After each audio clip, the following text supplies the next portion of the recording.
কেমন আছো বন্ধুরা? আশা করি সবাই ভালো আছে, সুস্থ আছে, আর আমিও ভালো আছি। বৃষ্টি কিন্তু এখন প্রতিদিনই প্রায় হচ্ছে, কিন্তু গরম যাচ্ছে না। দেখেছো, সকালবেলা উঠেই গরম দেখাচ্ছে। স্নান করেছি, মাথা ব্যথা কিচ্ছু আসছে না, ভালো লাগছে না। ধুর, যাই হোক, চলে এলাম রান্নাঘরে। রান্না তো করতেই হবে, খেতে তো হবেই।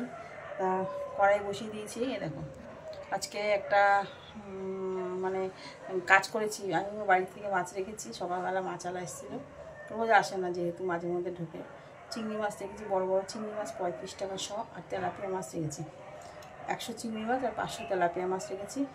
আর আমি ফোন করে বলতে ভুলে গেছি যে বাড়ি থেকে মাছ রেখেছি। ও আবার বাজার থেকে মাছ নিয়ে এসছে।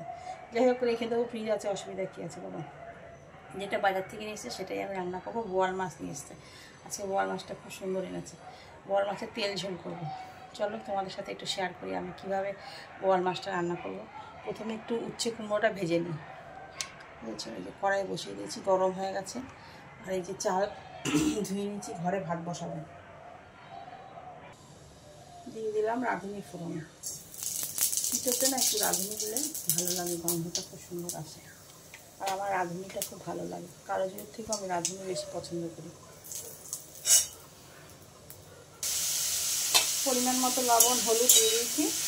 এবারে ঢেকে দেবো, আস্তে আস্তে হোক। আমি ততক্ষণে মাছটা ধুয়ে নিই। আমার মশলা সব কড়াই আছে, দেরি হবে না। দেখো, মাছ একদম ধুয়ে নিয়েছি। আর এই একটা তেলাপিয়া মাছ কেটে নিলাম, এটা ছেলেকে ভেজে দেবো। আর এই যে মাছগুলো কিন্তু আজকে খুব সুন্দর, বেশ মোটা মোটা পিচ করা, বড় বড়। এখন একটু হালকা করে ভেজে নেব। আর এই দেখো, আমার সব মশলা রেডি। পেঁয়াজ বাটা, টমেটো বাটা, আদা বাটা, লঙ্কা বাটা, আর ধনে জিরের গুঁড়ো আছে। এই হচ্ছে মাছের মশলা। রসুন দেবো না, একটু সামান্য পেঁয়াজ বাটা দিয়েছি। মাছটা আমি একটু সর্ষের তেল দিয়ে রান্না করছি, একটু লবণ দিয়ে। এটাকে ভালো করে নাড়িয়ে নিই, তাহলে আর মাছটা লাগবে না।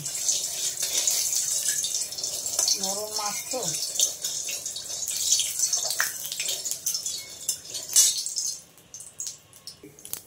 মাছটা ভাজা হয়ে গেছে। কড়াইতে ওই তেলের মধ্যে দিয়ে দিয়েছি একটু জিরে ফোড়ন। এখন মশলাটা দিয়ে দেবো।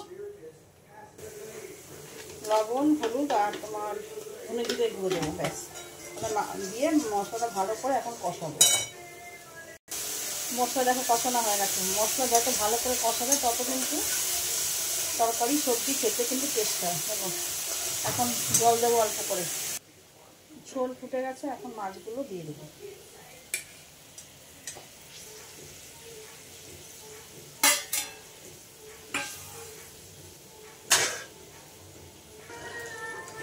হয়ে গেছে দেখো, এবার নামিয়ে দেবো।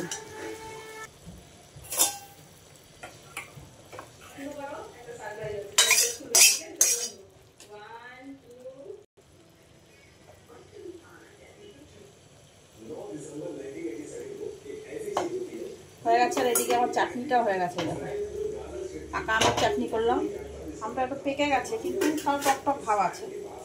চিনি কম লাগবে, ওই জন্য করে ফেললাম। আর এই সবজিটা বানাবো বিকালের জন্য, একটু খাওয়ার জন্য। কুমড়ো, বরবটি, পটল, আলু দিয়েছি, দিয়ে একদম ভাজা ভাজা মতো করে রাখবো। রাত্রি রুটিতে খেয়ে নেবো, এখনই করে রাখবো।